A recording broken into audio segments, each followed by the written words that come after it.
Cuarto y último bloque de la noche de hoy. Estamos con Juan del Amor para hablar del quinto pecado capital.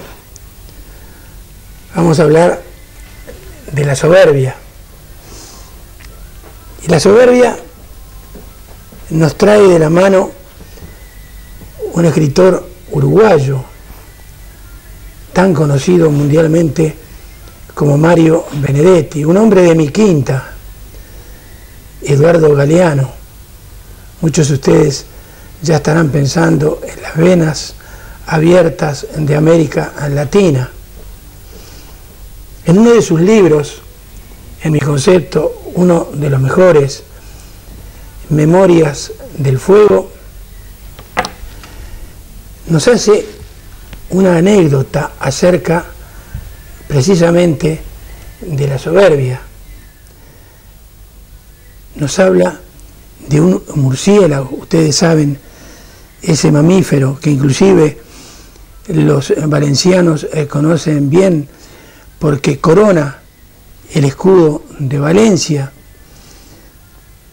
ese mamífero que para el mito popular es ciego y no lo es, pero que vive encerrado, que vive la noche, que vive en las cuevas, pero que ese mamífero, según Eduardo Galeano, era muy soberbio, tan soberbio que al verse horroroso subió a hablar con Dios y le pidió que lo llenara de plumas de colores para ser tan hermoso como las aves que lo circundaban. Dios le dijo que ya las había gastado todas, pero que sí, que le iba a dar una pluma de cada una de las aves que había en el mundo. Entonces lo llenó de plumas de colores. Y este murciélago, tan soberbio como era, empezó a burlarse de cuánta ave se cruzaba en su camino, diciéndole que era la más hermosa del mundo. Hasta que un día, evidentemente, las aves se juntaron, fueron a hablar con Dios, se quejaron, le dijeron que tenían frío al haberles sacado esa pluma.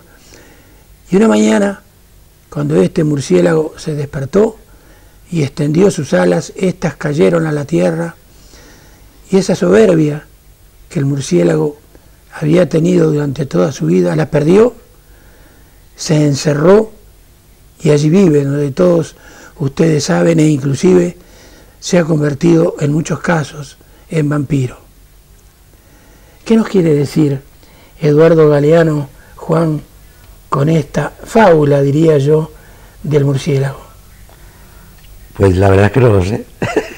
De todas maneras, a lo largo de la conversación que tengamos,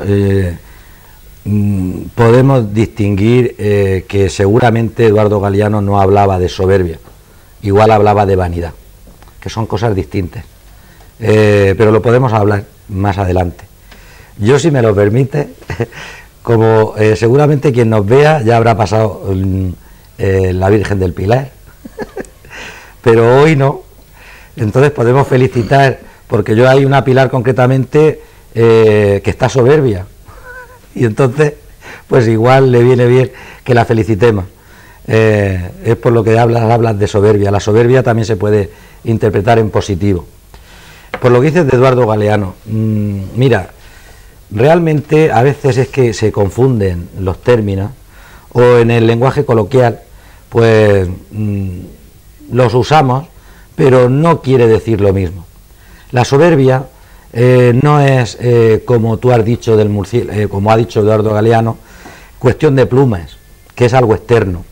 La soberbia nace de dentro. El soberbio le viene de dentro. Es algo, no necesita el exterior. Además, al soberbio le importa un bledo lo que piensen los demás de él, porque además los demás son una pandilla de ignorantes. ¿Qué van a pensar de un el soberbio? Los demás no le interesa, porque incluso la soberbia tiene una gradación. La soberbia es el pecado por excelencia. Es un pecado, aunque no lo dijera la teología, porque además es de las personas más rechazadas el soberbio. El soberbio es como un amor excesivo hacia sí mismo. El soberbio tiene una distorsión de la realidad, de sí mismo, algo extraordinario. El soberbio no tiene un sentido de la realidad. El soberbio es yo, mí, me, conmigo y después yo. O sea, no existe otra cosa. Por eso te digo que igual se ha confundido, porque al soberbio no le interesa lo que piensen los demás, porque ya le nace de dentro. El soberbio es inteligente o listo, no es sabio, no es sabio, pero en su inteligencia sabe manejar esa realidad que él cree que existe, que es el mejor en todo o en algo concreto, pero no hay nadie que pueda ser, ni que se le pueda comparar. Y por eso, mira, el soberbio, por ejemplo, por decir un ejemplo, es, por ejemplo, un escritor, vamos a poner un escritor, que viene alguien y le dice, mire usted, su obra me ha gustado mucho, es extraordinaria. No se lo va a decir a la cara, pero el soberbio piensa, ¿pero qué se pensará el ignorante, este inculto, si no sabe ni leer? ¿Qué sabrá él de lo bueno que yo soy? El vanidoso, después podemos hablarlo, es todo lo contrario. Necesita de toda esa parafernalia externa, necesita de esas plumas, que lo vean, necesita moverse y que le digan, qué bien estás, qué bien lo has hecho, qué guapo eres, o qué extraordinario. El soberbio todo eso no lo necesita, es parafernalia. Eso no quiere decir que el soberbio no necesite de servilismo a su alrededor. Ahora, entonces se entendería como concederse más méritos a sí mismo de los que uno tiene. ¿Y qué diferencia existe entonces también con el orgulloso? Sí, esa es la... sí, no es que se conceda más méritos, es que los tiene todos.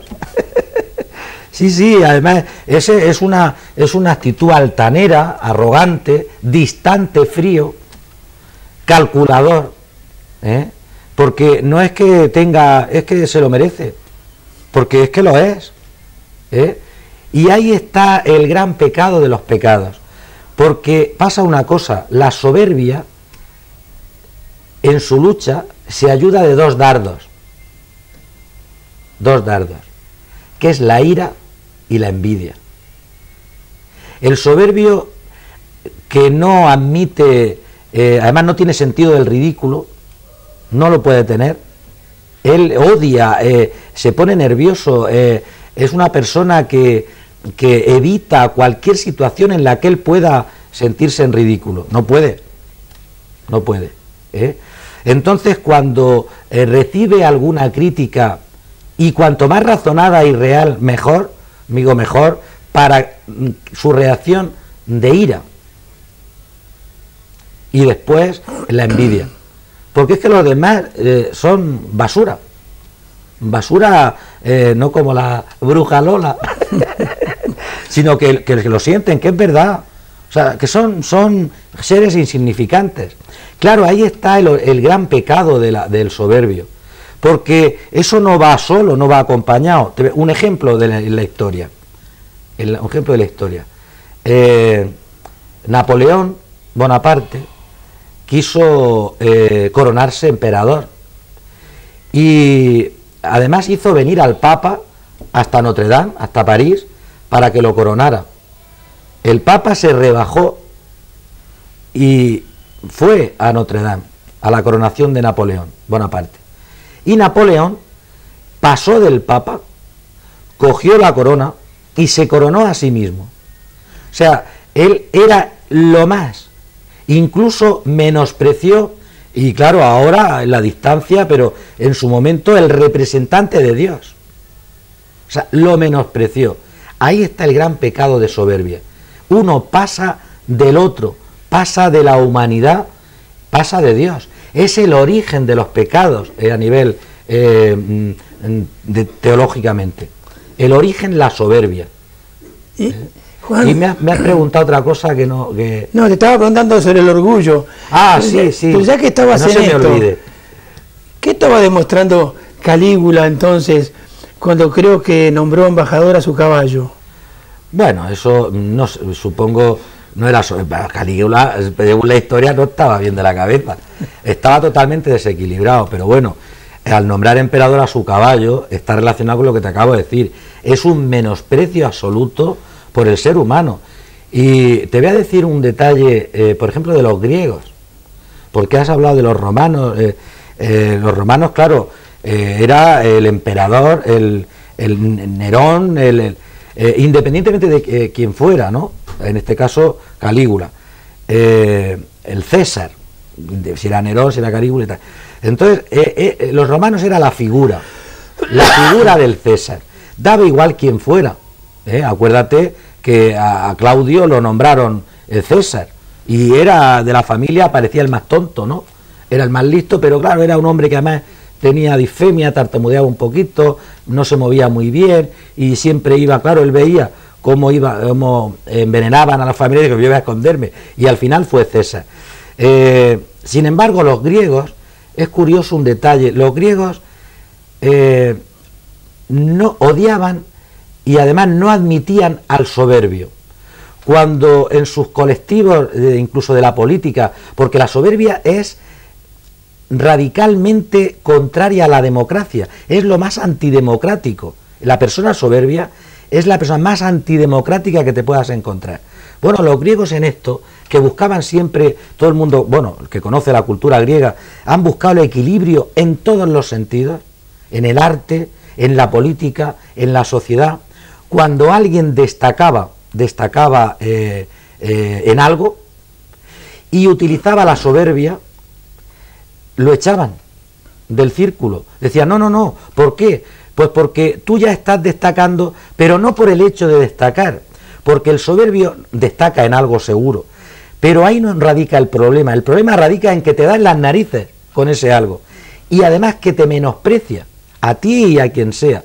Entonces los griegos cogían y decían, no, porque rompes el equilibrio social.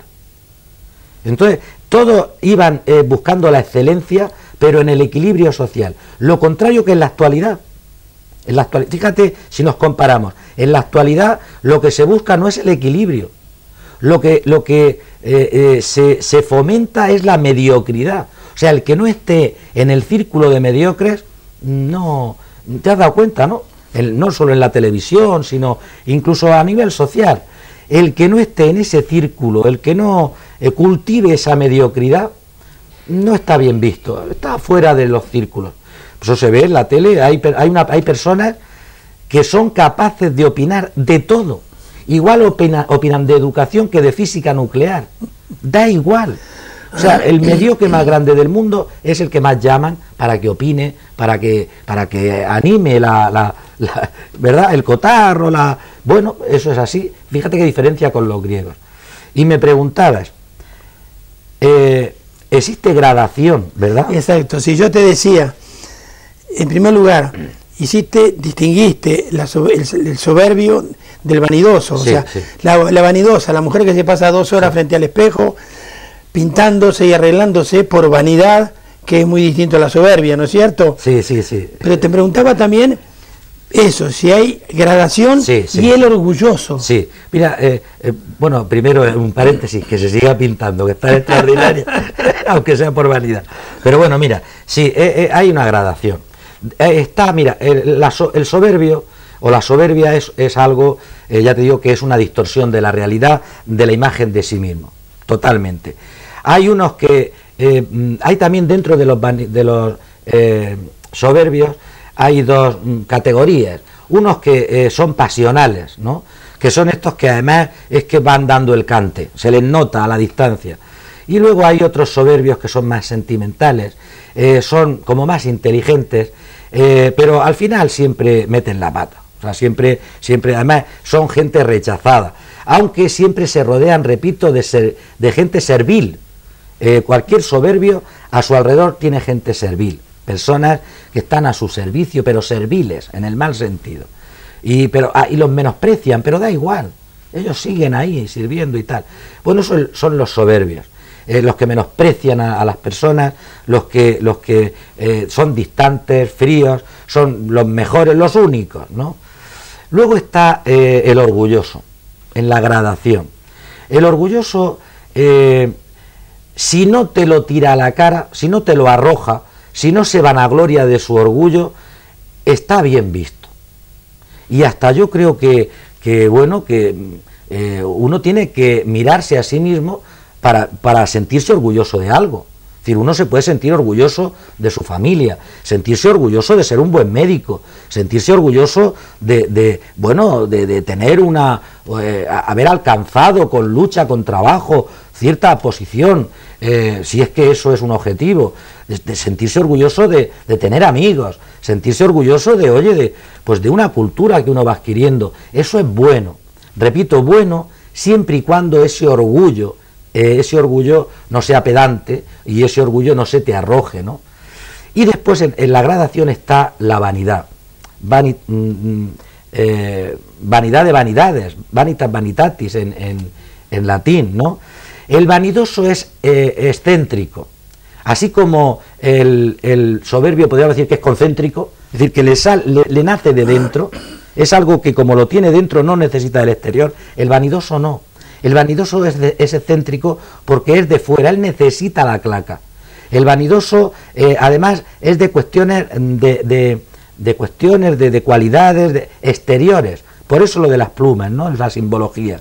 El soberbio no, es porque es inteligente, porque es guapo, porque está muy preparado, porque es el mejor, porque es el especialista número uno. Es decir, el soberbio es de dentro y el vanidoso es de fuera. Es fatuo, es superfluo y está vacío, porque se preocupa mucho por el exterior, pero entonces si haces una mezcla, pues yo creo que iríamos al narcisismo, ¿verdad? Haciendo una mezcla de todo lo que te he dicho en negativo, iríamos al narcisismo, ¿no? El narcisista necesita mirarse primero al espejo, él mismo necesita mirarse, pero necesita también que le digan qué bien estás. Si no tiene claca alrededor, no se siente realizado. Y además tiene que pasearlo. El murciélago este que tú has dicho, después de que le conceden las plumas, tiene que pasearlo, tiene que menospreciar a los demás y tiene que además darle las narices a los demás. Es decir,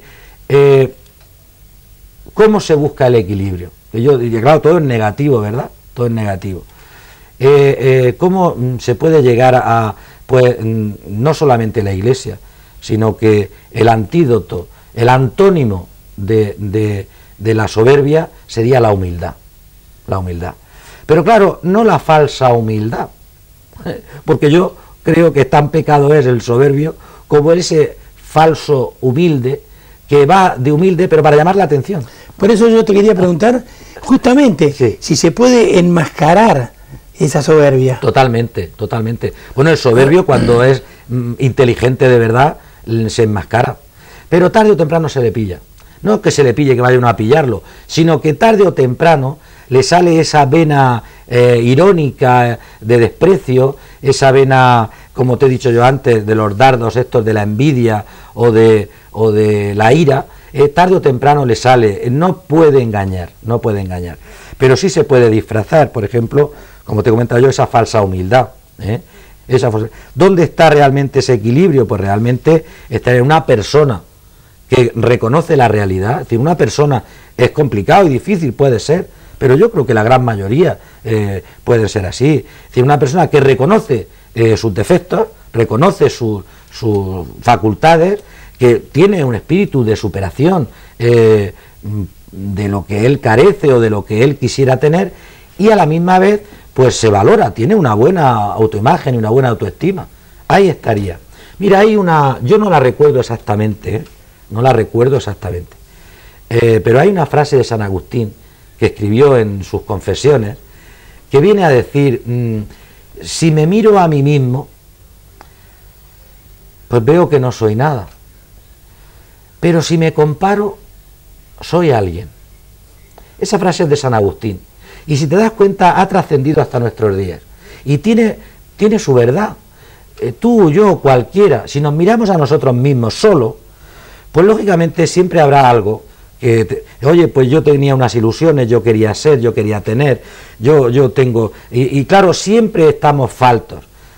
porque no es todo lo que yo pensaba, toda la ilusión que yo tenía, todos los proyectos que yo tenía, pues no los he conseguido. Pero claro, si yo me trasciendo y miro a los demás, siempre puedo ver y puedo cerciorarme y darme cuenta que hay otras personas que realmente están peor que yo, que no han conseguido menos, que están en situaciones peores. Entonces dice, oye, pues entonces ya me valoro algo, ya soy alguien, ¿verdad? Entonces ahí está ese equilibrio, donde habría que buscarlo, en esa realidad de mí mismo. Muy bien. Para terminar, porque se nos fue el tiempo, sí, pero para explicarle un poco a la audiencia, como última pregunta sobre la soberbia, ¿cuáles son los problemas sociales, sobre todo problemas de pareja, que se pueden acarrear cuando aparece un soberbio? Mira, hay cosas que claro no las hemos hablado. Existe la soberbia racial, que no la hemos hablado, pero bueno, lo dejo ahí, ¿no? La soberbia de pueblo, la soberbia, y eso en la historia se ha dado. Hay pueblos soberbios en sí mismos. Pero dice del amor, mira, la soberbia es contraria al amor. Una persona que se enamore, que no puede ser soberbia, porque el amor es totalmente lo contrario a la soberbia. Cuando un soberbio vive en pareja o tiene una pareja, tiene que ser una pareja sumisa, tiene que ser una pareja que se niegue a sí misma, una pareja a su servicio. No existe, no se puede, no compagina, o sea, no casa. O sea, la soberbia y el amor no tienen nada que ver. Además, se repelen, no pueden convivir, no coexisten, pero en la vida, o sea, que eso no, porque el amor es todo lo contrario. Bueno, todo el mundo, yo creo que lo sabemos de memoria el evangelio de la descripción del amor, porque casi todas las parejas lo eligen, hacen muy bien, cuando se casan por la iglesia, me refiero, de lo que es el amor, ¿verdad? Pero independientemente de esa categoría, de esa descripción del amor, cualquiera puede pensar que el amor, sin negarte a ti mismo, porque yo no creo eso, siendo tú mismo en pareja, pero bueno, es un darte, es una solidaridad con la otra persona, es una trascendencia con la otra persona, es ponerte en su lugar, es estar pendiente de la otra persona, es valorar a la otra persona, y eso no tiene nada que ver con el soberbio, que esto es lo contrario, es yo, mimé conmigo, yo, y después yo, no existe otra cosa. Entonces, ¿cómo puede convivir con el amor? No convive con el amor, son cosas distintas. Ahora, si alguien quiere dejar de ser soberbio, cuestión que lo dudo, el que es soberbio, que se enamore y entonces se da cuenta de que con la soberbia no se va a ningún sitio, porque es curioso, no llegan a enterarse que están solos en la vida. Incluso el servil que está a su lado, cuando puede lo menosprecia. El soberbio es la persona más solitaria de este mundo, más menospreciada por el resto de la humanidad que él menosprecia. Muy bien, entonces sí, no se me puede ocurrir decir que el próximo martes no se pierdan nuestro programa. Es broma, ya nos dirá el jefe, sí, si terminaremos entonces hablando nuevamente de la soberbia. También pensamos comenzar con la avaricia. Hasta la semana que viene, amigos.